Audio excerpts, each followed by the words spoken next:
Listen closely for a second. A single act of betrayal has taken down entire kingdoms, turned brothers into enemies, friends into strangers, emperors into ghosts, remembered only for one bad moment of anger.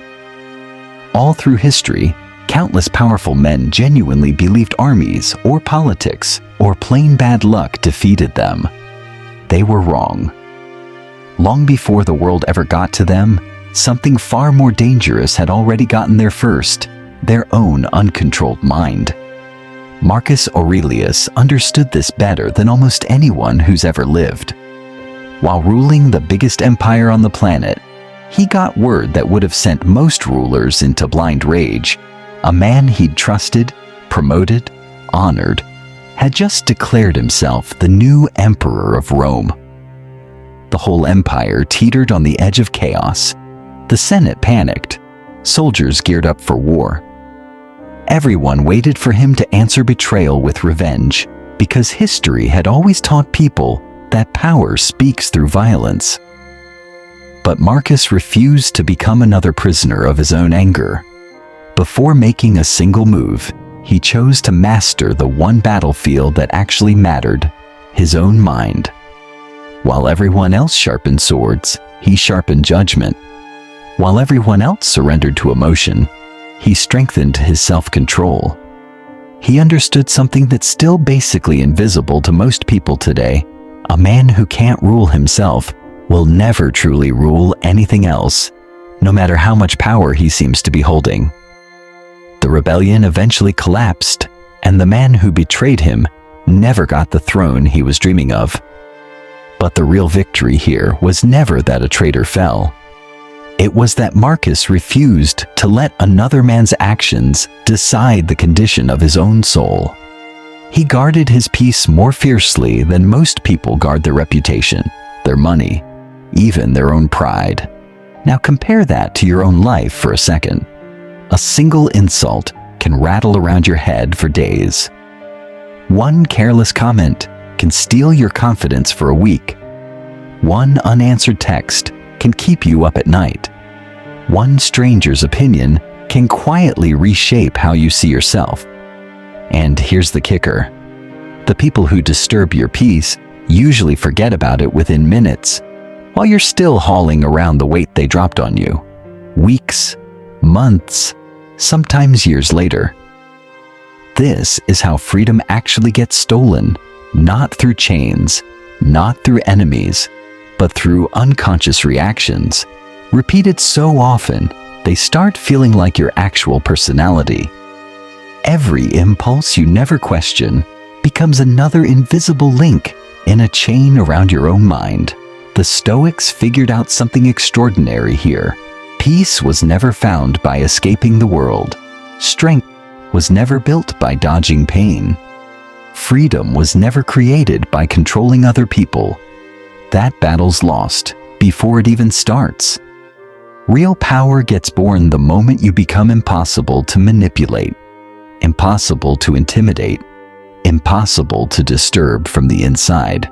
So here, we're going through 10 lessons forged out of betrayal, hardship, exile, slavery, loss, and just relentless adversity.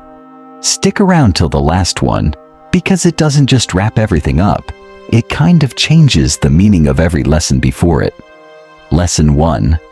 The battle you lose before anyone even touches you. Long before Marcus ever ruled Rome, another man lost absolutely everything in a single disaster. His ships vanished under the sea. His fortune disappeared overnight. Everything he'd spent years building collapsed in moments, leaving him with basically the clothes on his back. Most people would have called that the end of a life. He called it the beginning of wisdom. That man was Zeno, and out of the wreckage of his own loss, he stumbled onto an idea powerful enough to outlast empires and centuries without losing an ounce of strength. Zeno realized human suffering almost never starts with reality itself. It starts with the story your mind builds after reality shows up. Two people can live through the exact same event and one walks away stronger, while the other stays trapped in it for years. The difference is basically never the event. It's the meaning each person decides to attach to it. Life drops the same storm on both of them, but only one builds shelter, while the other burns his energy cursing the sky. Think honestly about your own life here. How many sleepless nights came from actual facts, and how many came from pure imagination? A reply comes in late, and the mind invents rejection out of thin air. Someone's tone sounds a bit cold, and suddenly, there's a whole imagined story of betrayal running in your head. One mistake becomes proof you're just not good enough. Reality only whispers a few words, but imagination turns it into an entire conversation that never actually happened. Marcus understood this better than most people ever will. He reminded himself constantly that events don't enter the mind already carrying meaning. They arrive empty. Meaning only gets created once your judgment touches it. An insult is just sound until you decide it defines your worth. Failure is just information until you decide it defines your future. Every painful emotion technically asks your permission first before it becomes part of your identity, and most people grant that permission without even noticing they did. Picture standing at the gates of some ancient fortress. Every thought, every opinion, every criticism, every unexpected hardship is standing outside those gates, asking to be let in. Most people just leave the gates wide open, welcoming every insult, every fear, every stranger's opinion straight into the center of their lives, and then wondering why peace feels impossible to find. The Stoics built their minds differently, guarding their inner world like soldiers defending the last standing city after every other kingdom's already fallen. That's really what emotional mastery has always been about.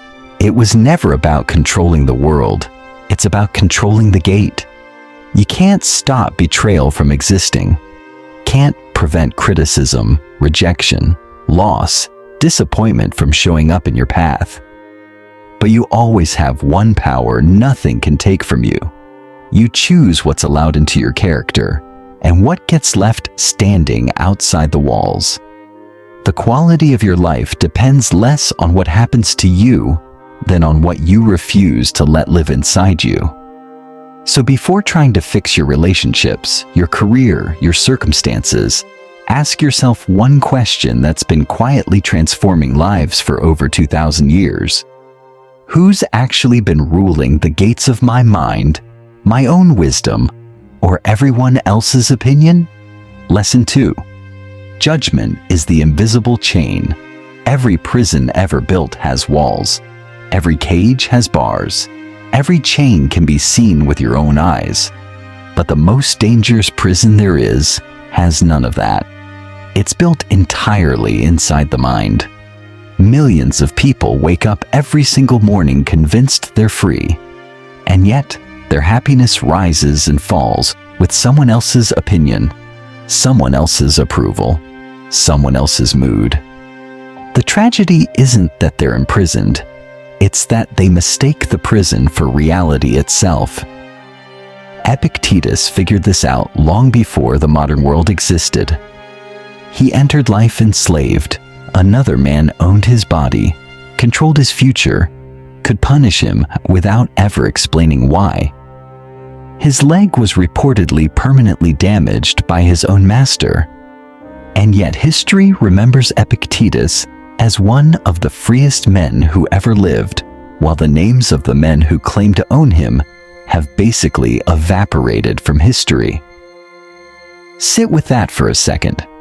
How does a slave end up freer than the people holding power over him? His answer was brutally simple. The event is never your prison. Your judgment is the prison. A harsh word is only sound until your mind declares it an attack on your worth. Rejection is only a moment until imagination turns it into evidence you're unlovable. The world delivers the event, but your own judgment quietly finishes the sentence, and that final sentence becomes the reality you actually live inside. Picture a sculptor standing in front of a raw block of marble. Humans have fought wars for thousands of years, always convinced their greatest enemy stood somewhere beyond the horizon. But the Stoics uncovered a truth that history quietly repeats over and over. The most dangerous enemy has never marched toward you carrying a sword. It's always lived inside your own mind, wearing your own face, speaking in your own voice, convincing you that every fear and every impulsive reaction is simply who you are. Cato the Younger got this on a level few Romans ever did.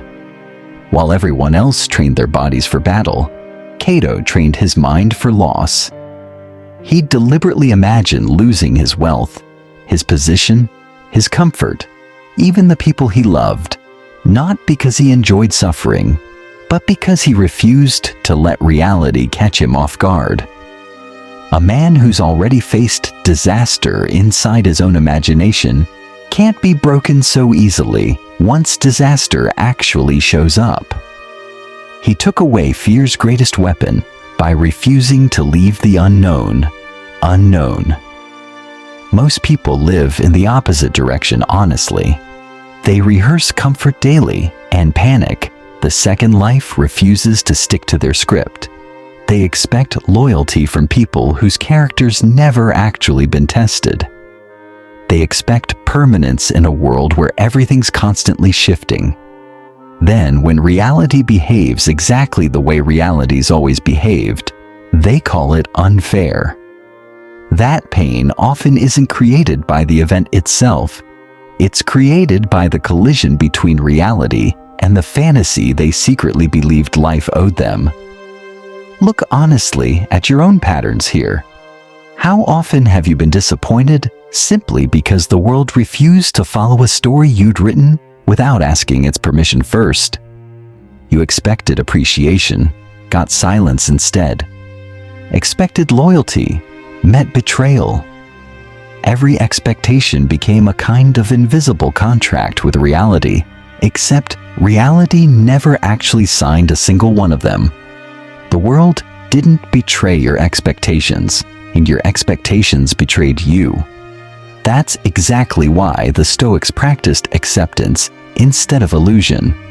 Acceptance isn't weakness, it's genuinely the highest form of psychological strength. The strongest tree in the forest was never the one that dodges every storm. It's the one that stops arguing with the wind and learns how to bend instead of breaking. Resistance creates unnecessary suffering. Acceptance builds unshakable resilience. The day you stop fighting life for simply being life is the day you find a level of freedom no victory over another person could ever hand you.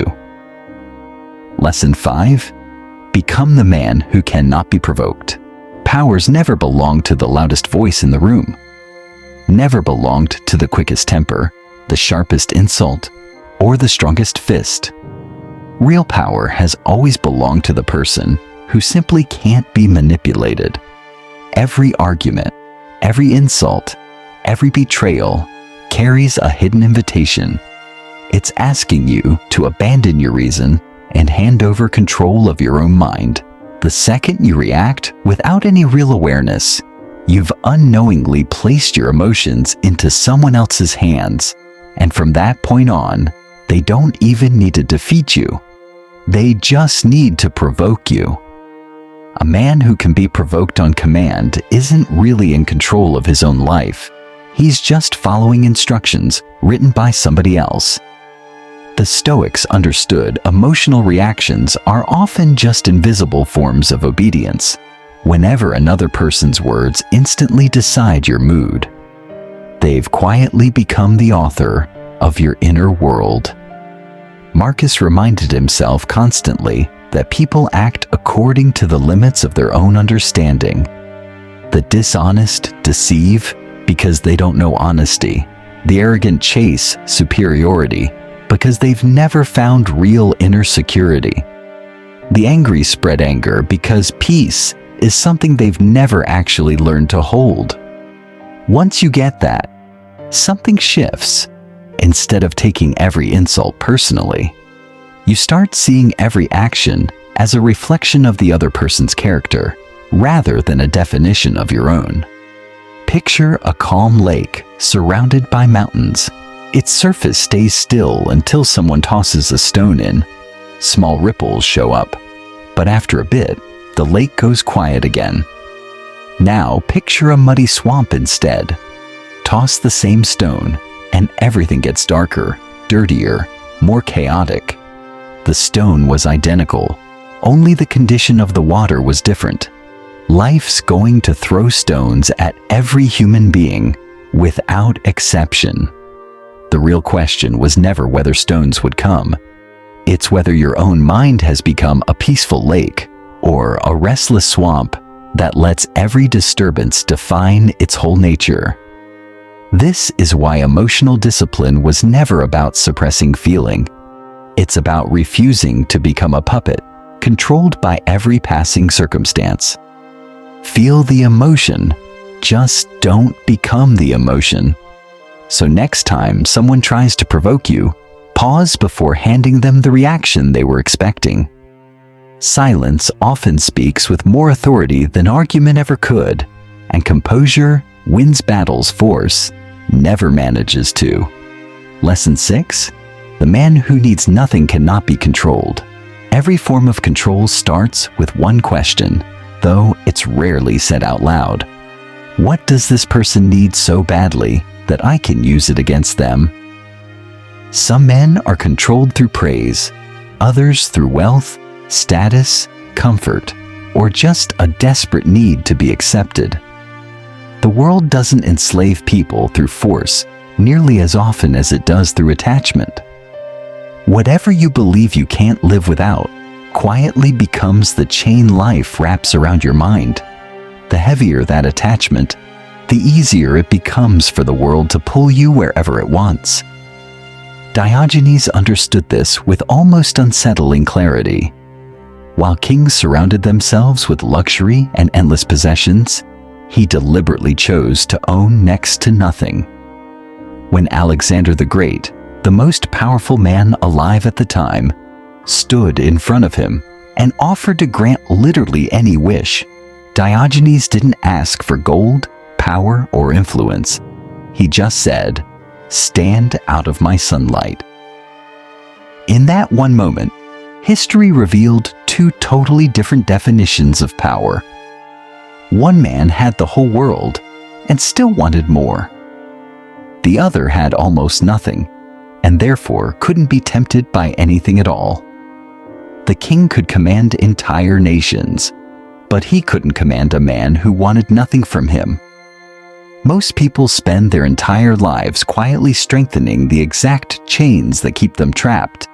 They get addicted to admiration until criticism becomes unbearable, dependent on comfort until hardship feels impossible, attached to success until failure wrecks their whole identity. Slowly, without noticing, they hand pieces of themselves over to the outside world, until eventually their happiness doesn't belong to them anymore. It belongs to circumstances they can't control. Ask yourself honestly, what's the one thing you're most afraid of losing? Your reputation, your income, a relationship, the approval of people whose opinions shift with the season. Your deepest fear usually reveals your strongest attachment, and your strongest attachment usually reveals exactly where life can hurt you the most. The Stoics never asked people to stop loving, stop dreaming, stop building meaningful lives. They asked for something harder, love deeply, but never become dependent. Marcus reminded himself that every possession, every title, every relationship, even his own body, had only been borrowed from nature for a limited stretch of time. Instead of making him cold, that understanding made him grateful. Instead of fear, it built freedom. The person who accepts that everything is temporary stops clinging out of desperation and starts appreciating life without trying to imprison it. Ironically, the less tightly he holds the world, the more peacefully he actually gets to live inside it. If everything outside you disappeared tomorrow, what would remain? If the answer's fear, your foundation was never actually inside you. If the answer's character, wisdom, self-mastery, you're holding something greater than wealth, greater than influence, greater than power itself. Lesson 7. The silent death of the ego.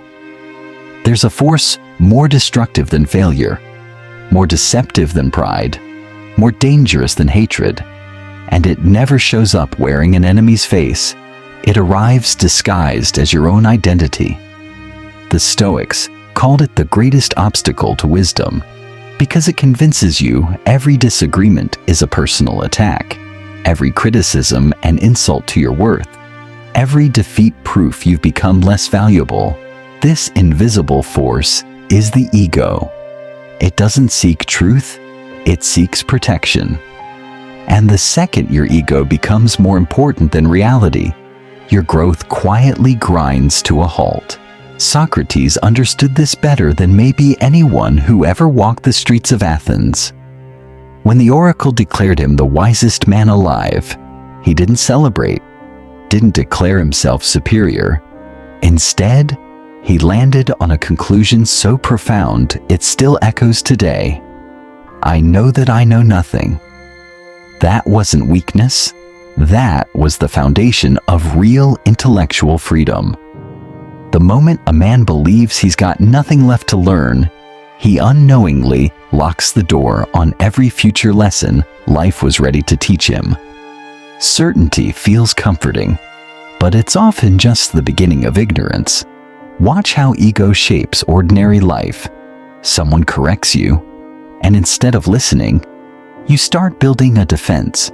Someone succeeds beyond you, and instead of inspiration, jealousy quietly moves in. Someone doesn't admire you, and suddenly you start questioning your own worth. Notice what's happening there. Ego turns every experience into a question about itself.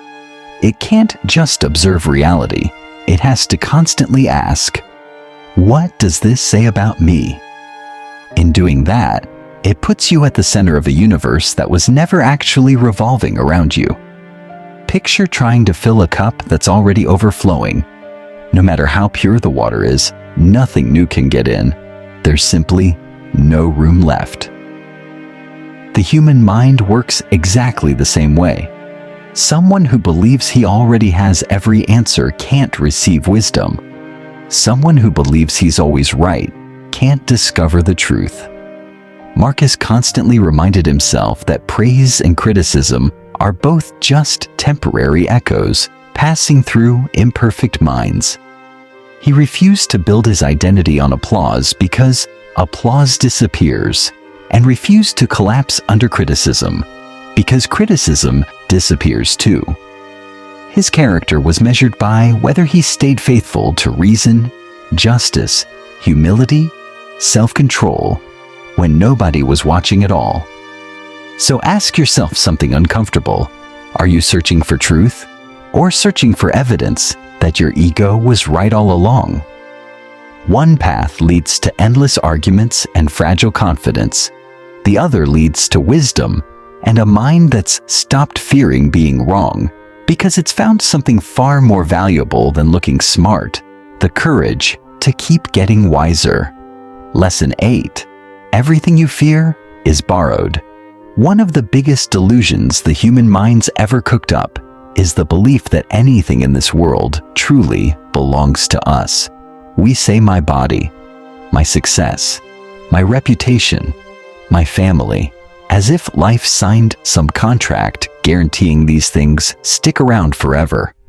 But nature never made that promise. From the second you arrived here, everything around you was only ever entrusted to your care temporarily. The Stoics understood suffering doesn't start when life takes something away.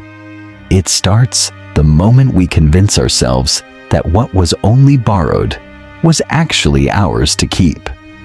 Marcus looked out over the greatest empire on earth and refused to call it his own. He knew countless emperors before him believed their names would never fade, and yet they built monuments that became ruins, commanded armies that turned to dust, hoarded treasures that now belong to strangers. History never even bothered recording.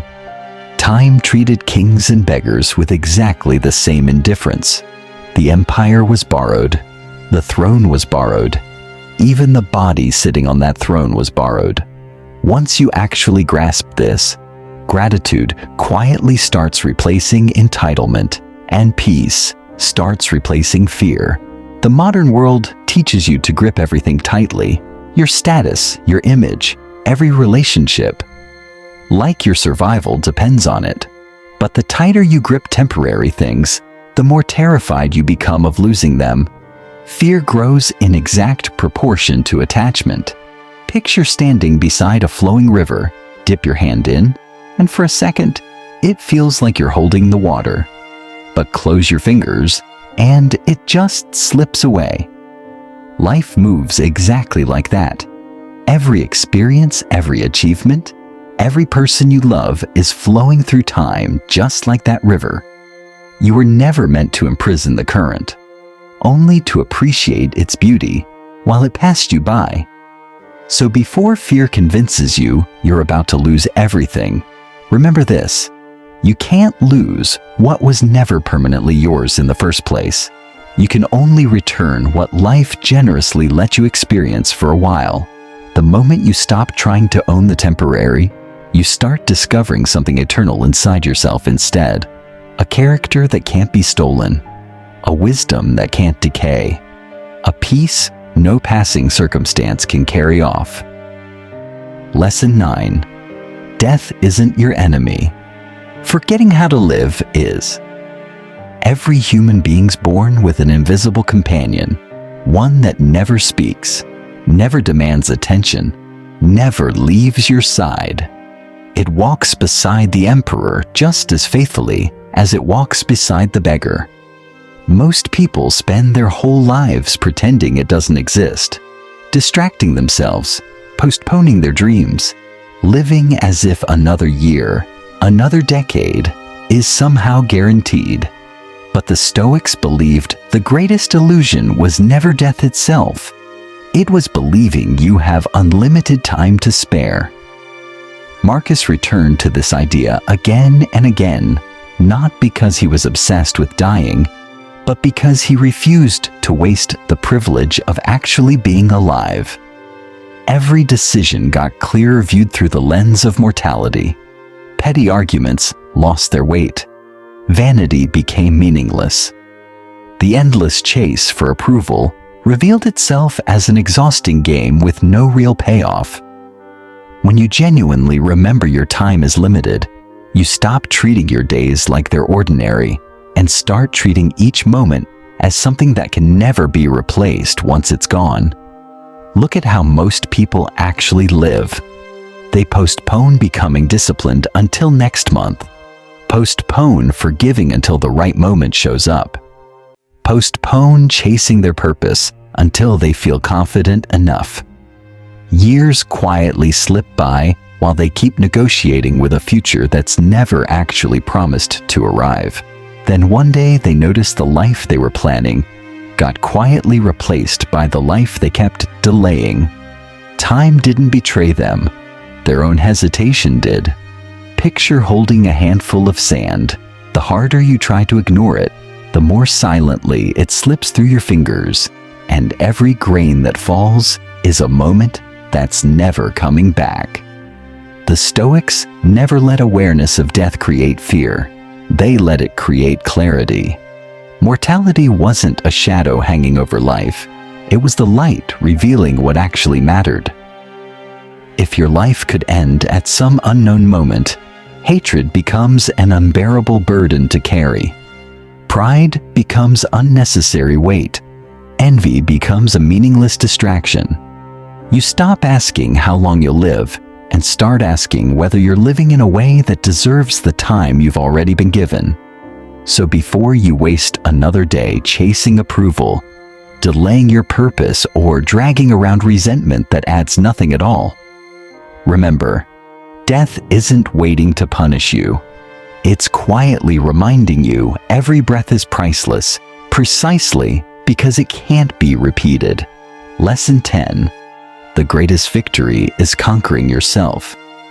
Every empire in history has eventually fallen.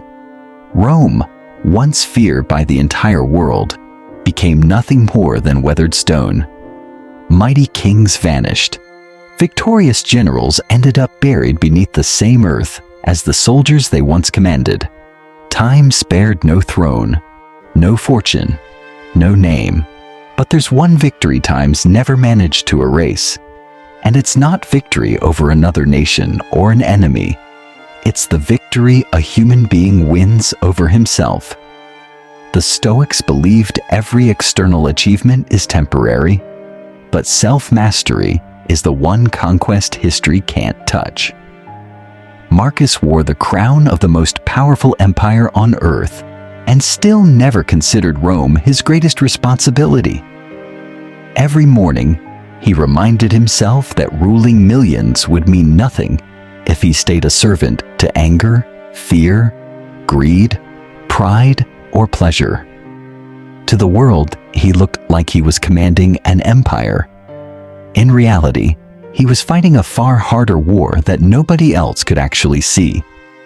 Every temptation he resisted, every impulse he restrained, every selfish desire he questioned, became another silent victory. The battles historians recorded made him an emperor. The battles fought inside his own mind made him extraordinary. Most people spend their whole lives conquering the wrong things, competing for recognition instead of character, chasing influence instead of wisdom, measuring success by how many people admire them instead of how many of their own weaknesses they've actually overcome. A man might defeat every rival standing in front of him and still remain a prisoner of his own impulses. Another man might own nothing, command no army, receive no applause, and still hold a freedom greater than any king, because he's learned to govern the one kingdom that genuinely belongs to him. Picture standing in front of a mirror that reflects not your face, but your soul. No expensive clothes in that reflection, no titles, no followers, no reputation to hide behind, just your discipline, your integrity, your courage, your patience, your ability to stay faithful to your own principles when life gets hard. That mirror can't be fooled. It knows whether your confidence is genuine or borrowed, whether your peace was earned or just performed. This is why the Stoics never asked the world for permission to feel complete. The person who depends on applause will eventually fear silence. The person who depends on victory will eventually fear defeat. But the person who depends on virtue alone becomes impossible to enslave, because his identity no longer rests on anything the world can take away. Pause. So, as we wrap this all up here, don't ask yourself whether these lessons were inspiring. Ask something far more important. Who are you becoming while nobody's watching? That's honestly the only question history's ever actually cared about.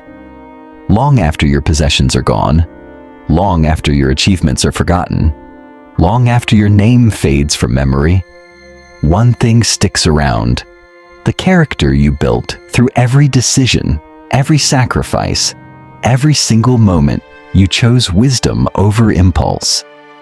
If there's one truth threading through everything we've covered today, it's this: the greatest prison was never the world around you. It was the world within you. Every fear, every unnecessary reaction, every attachment, every wounded ego, every craving for approval, quietly surrendered pieces of your freedom long before anyone else ever got the chance to take it. the Stoics never promised an easy life, never claimed pain, betrayal, loss, or disappointment could be dodged entirely. Their promise was bigger than that. No hardship, no insult, no failure, no tragedy has the authority to destroy someone who's learned to govern their own mind. The moment you master your own thoughts, the world loses its power to master you. Remember, Marcus Aurelius isn't remembered because he ruled Rome. Rome eventually fell anyway. He's remembered because he ruled himself, and that's a victory times never managed to erase. Empires become ruins, wealth changes hands, fame fades, but character survives every storm, because it's the one thing nobody can take without your permission. So when you walk away from this, don't try to change the whole world at once. Start with the very next thought that enters your mind. Guard it. Question it. Master it. Because your destiny was never shaped by one big dramatic decision. It's shaped by thousands of invisible ones nobody else will ever even see.